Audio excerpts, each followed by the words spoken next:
And if you are being punitive because somebody's doing something that you don't like, guess what? You're the asshole. Hard Rock Lunchbox.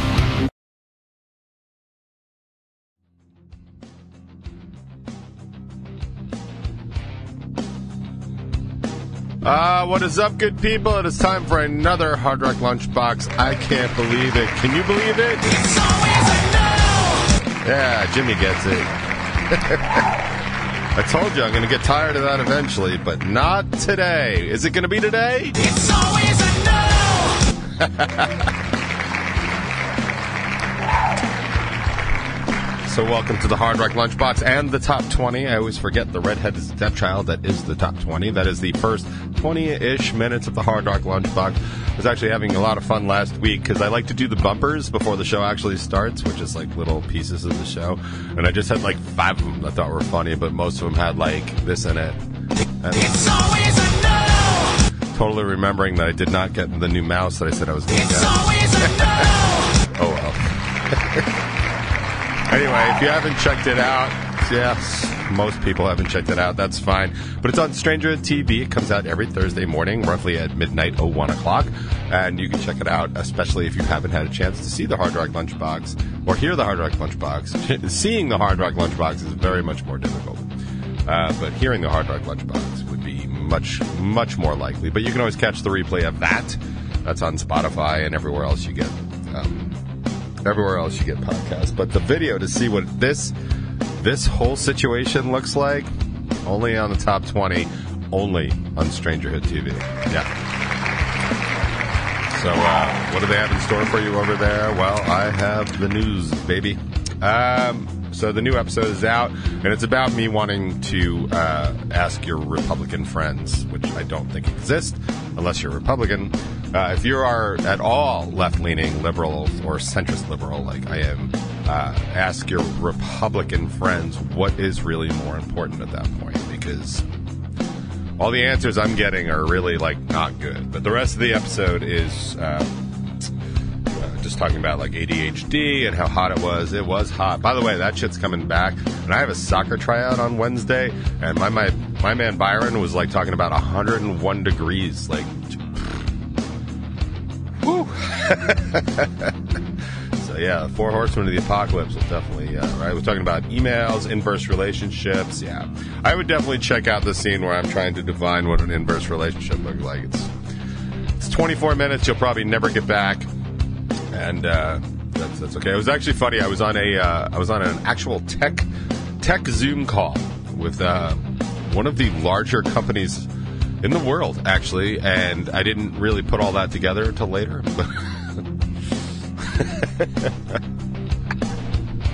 Anyway, I was saying the one person from the company that I was working with. That was on there is the compliance coordinator, and his name's Stan. He's just great. He's an older gentleman, former Marine, stuff like that. Like just a great dude. But he's retiring in a year, and everybody knows it, right? Like everybody knows it. He's getting a really nice trailer. He's talking about like self-balancing and like where the battery. He's really, really excited. He's got one of those retirement clocks that's like, you know, sits on his desk and stuff. And it was so funny because at the end of the meeting, the assistant to the CIO of this corporation was like, all right, thanks to everybody for attending. It was really like as meetings go, like this one actually had a point. Like the point was probably like 5 minutes, and then there was like another, 19 minutes of not point, which is fine. But at the end of all that, he actually says kind of jokingly, he's like, oh, anybody have any questions? Anybody have any issues? Anybody want that 24 minutes back? And Stan looks right in the camera. He's like, no, I don't. And the reason he doesn't want those 24 minutes back is because he's headed towards retirement. And it's funny because I am nowhere near retirement, but when you listen to somebody that's ready to go for it, it's like, yeah, that does sound good. Like, and I've always been like kind of plagued by it because one of my very first clients, I actually inherited them from the company I used to work for because he called me and be like, I hate your bosses or your former bosses. Can you please come work for me and take care of my system? And I did. And I worked for him for another probably 10 to 12 years until he sold his company like for a lot of money And then I got taken on by the bigger company that subsequently dropped me. By the way, every single time there's a merger and I've been an independent contractor, eventually I get dumped. So that just kind of sucks. It's not a great place. It's not a good look. But anyway, what's funny is that he had a non-compete, and then like after those years ran out, he immediately contacted me again because he built a website. So I hear from him like 3 times a year to do some work. But like I've been working with this dude like for years.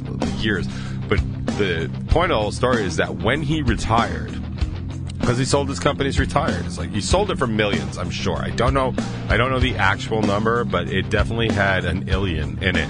So he it's still funny to me. I remember it like it was yesterday. So I was talking to him like on the phone, like that's how long ago this was.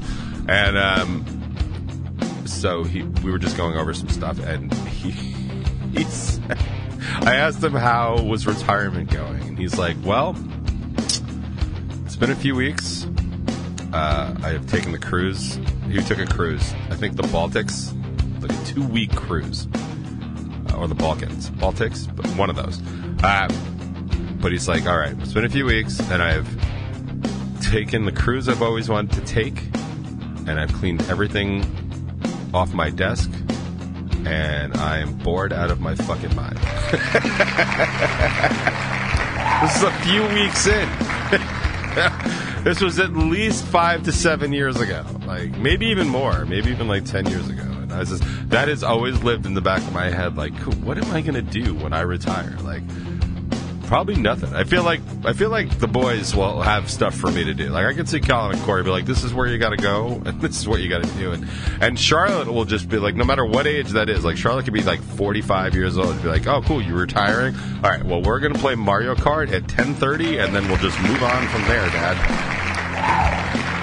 I expect Corey to just bring me along with him everywhere and then just like sit me in a chair in a corner, which is exactly what I'm hoping for, because that dude goes to get like ramen in the city, like proper ramen, like all the goddamn time. So like I'm ready to hang, my son. Like anytime you just drag old daddy along, like just keep in mind all the times I wiped your ass, and returning the favor is definitely on the table. So I'm going to do my best to make sure that's not an issue for anybody. So just in case anybody was wondering.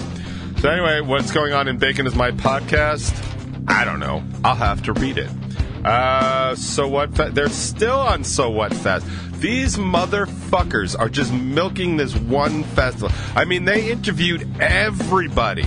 Everybody at So What Fest. I mean, I don't know for sure, but I think like next week is 7 questions with the guy that was selling cotton candy at So What Festival. I mean, seriously, like they made full, like this is how you do something. Like you go to a festival to interview, like this is what you do. You interview absolutely everybody and everybody's grandmother if you can even get them, and then you just don't, I guess, work for like the next 4 months and stuff, and you just keep putting shit out. It's like, So What Fest, like 7 like seriously, like, so what was that again? Fest is what it really ought to be at this point.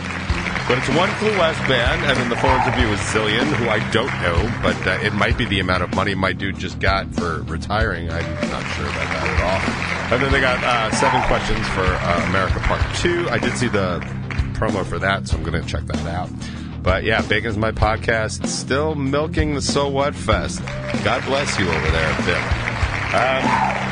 In other news, Rebel 9 is off for the foreseeable future. We're taking a little bit of a break, and our next shows are in October. I still don't know that Joey's actually announced it, so I don't want to do that, but we are playing locally on the 1st of October, so mark your calendars. And then we're back in Scranton, Pennsylvania at the end of October, so my entire Scranton listening audience, I expect to be there, all one of you. And that's cool. That's what's going on. I actually had some political stuff that I wanted to talk about because I know how much you all like that. I think we should talk more about... See, I brought my phone today so I can send stuff right to voicemail. See how I did that? We should probably talk about the fact that Mel and G are driving somewhere. I forget what it was. Something about... I think they're going to Maine, which is just I hope somebody stops them at some border somewhere. But I could also see them driving right past Maine and ending up in Canada. Like, that sounds like that would be a good story. So we wish them well. More importantly than that, we wish everyone else on the New York State Thruway well, or 95, if that's the way they're going. On 95, you hear a lot of Hanson, and I'll see a lot of weaving. Like, just might want to just, like, change lanes real fast. But we wish them luck. Return safely. Yada, yada, yada. There's something else. I was gonna say this one thing about pro-choice and anti-choice. Sometimes, like, I have what I think are profound thoughts. By the way, I have a new angle to my microphone. I'm trying to not have as much noise come from it from the side. It's not really making much of a difference. But in case you were wondering why I had a new angle, that's the reason. So I have these pseudo-profound thoughts that I think are profound until I think them through. But this one just happened before I got on the show, so I'm going to run this one blind, just wild, right through the show. And then we'll decide if it's profound on the other side. So what I was thinking about this whole pro-choice, anti-choice thing is that there really are two camps of people, right? There's like, whatever your opinion on when life begins, like, you should acknowledge that people have a difference of opinion on those things. And that's okay. Like, people have a difference of opinion on whether the Earth is round or flat, but science has actually stepped in and said, nope, it's round, and flat earthers are dumb people. They didn't say that last part, but it's definitely implied by the first part. That's cool. But in terms of when life begins, unfortunately, it's not so cut and dry with science, right? Because, you know, people talk about, like, movement. Well, you can make dead frog legs move if you want. I mean, I'm not going to, not currently. So, like, there's some debate, scientific, as to where life begins. You know, and some people they absolutely believe that life begins at conception. There are some people that believe life begins when the egg is released. There's a lot of science to go against that, but there are still some people that believe that, and those are people that I think are a little bit more fringy, and I don't necessarily know that I take them seriously, but there are people that believe that life begins at conception, and there are people that life really begins at viability, and there are people all along that gradient that believe, you know, different things, and that's fine. That's subjective opinion should be allowed and encouraged, and discussion should be had on it. Whenever facts enter evidence, you can make your own decisions, and that's great. But I realized, and I really kind of dipped out of a lot of it because it's kind of cooled down. Just, you know, there's, you know how Americans are, immediate outrage, and then, oh, look, shiny new phone, like, which is completely the plan. But I've realized that it kind of breaks down into two camps. There are those that believe that life begins in conception and that all life is precious. You can subdivide those further to the people that believe all life is precious completely, like, and there are the people that seem to only believe that life is precious while it's in the womb because they just don't give a shit about it after, which is, you know, anybody that's ever voted for people that vote to cut, like, food stamps or end, like, Head Start programs or, you know, poverty control. If all life is precious, then those things are precious too, and you're a hypocrite. So that's fine. But whether or not that's the case is something completely different. That's a subset. People that believe that life begins at conception, like, they have an argument to be made, right? So there's those people. And then the bigger, in my opinion, in my experience, the bigger group of these people are the ones that are spouting the stuff that, you know, women are using abortions like birth control. And they will point to, like, stuff like abortifacient and, you know, early term abortions, and, like, they will definitely use late term abortions as, you know, the poster for what they want. The truth is, there are so few late term abortions in America and even around the world that it's really a non-issue. Like, they even put out some sort of, like, abortions just in general, like, aren't even all that super common. In fact, they said that the overruling of Roe was only going to affect about 11% of abortions because they're so hard to even get in the United States at this point. But the late-term abortions are really, really rare, and almost all of them are medically necessary or medically based decisions. So if we just pull all that out and just talk about, like, this, the 6 to 15 week, let's say 0 to 15 weeks, right? So you believe life begins at conception, like, right, you have an argument. But all these other arguments that I keep seeing are always, and you can correct me if I'm wrong in the chat here, but all of these other arguments are some sort of flavor of women are just using abortions like birth control, and that's, you know, that we can't have that. That's what it is, like disgusting abhorrent behavior, right? I don't see anything else. I either see, you know, God believes in life at conception, or, you know, women are doing all these things. And I see a lot of stuff like, well, women, you know, should use better birth control and all that stuff. And you know how I feel about birth control and like what's going on in the Supreme Court. But there's a lot of that. But I realized my brain just put it all together as I was scrambling some eggs that, like, ironically scrambling some eggs, that what that is punitive, right? It's people punishing women for doing something, whatever. Not vacuuming properly, not making the sauce the way, you know, somebody's mom used to make it. You know, like, it's punitive. Like, you have one that's belief-based, and that actually has some merit. Like, you believe in those things. Like, I truly believe in blah. Awesome. You should fight for that. You should be passionate about that. But on the other side of that, if you're just doing something to be punitive to somebody, like, I have news for you. You are the asshole, especially in this country where we have freedoms and liberties and stuff like that. And whether or not we have privacy, I guess, is up for debate. But we have liberty and we have freedoms. And if you are being punitive because somebody's doing something that you don't like, guess what? You're the asshole.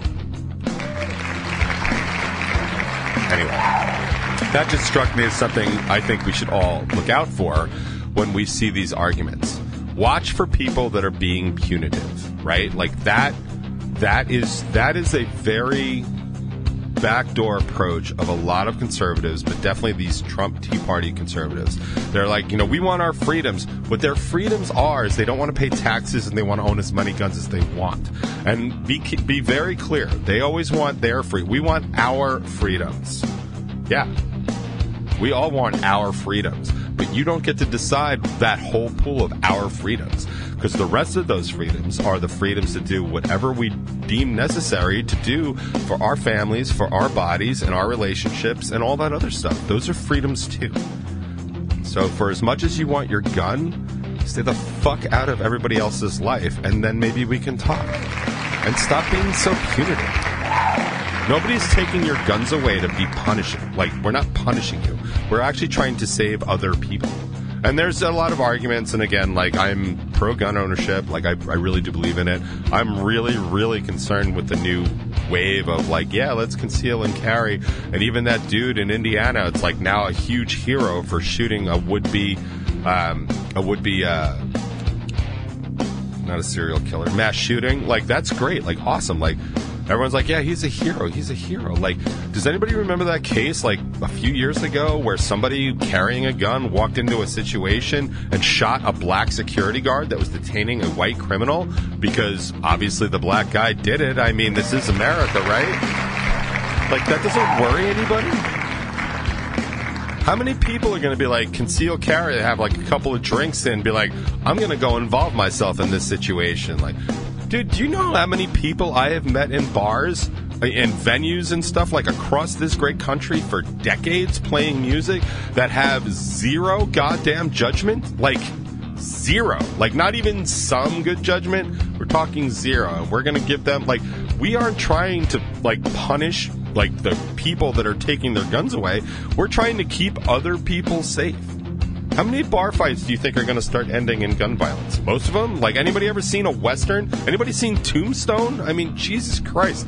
Cheated at cards, maybe, and now there's a gunfight on Main Street, like at noon. Like, what's, like, these are the things. Like, we're not trying to punish anybody until somebody, like kills somebody, and then obviously you're going to get punished.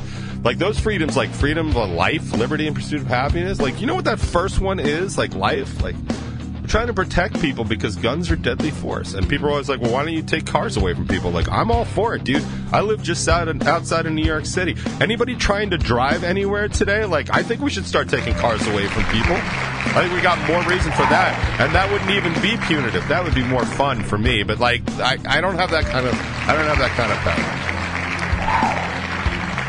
And this sucks because we're 20 minutes in, and I actually wanted to talk about this. I highlighted this thing. That's how important this is. But I guess we'll have to talk about that later. I really didn't want to talk about it. I just thought my revelation was interesting. Probably only to me, like usual.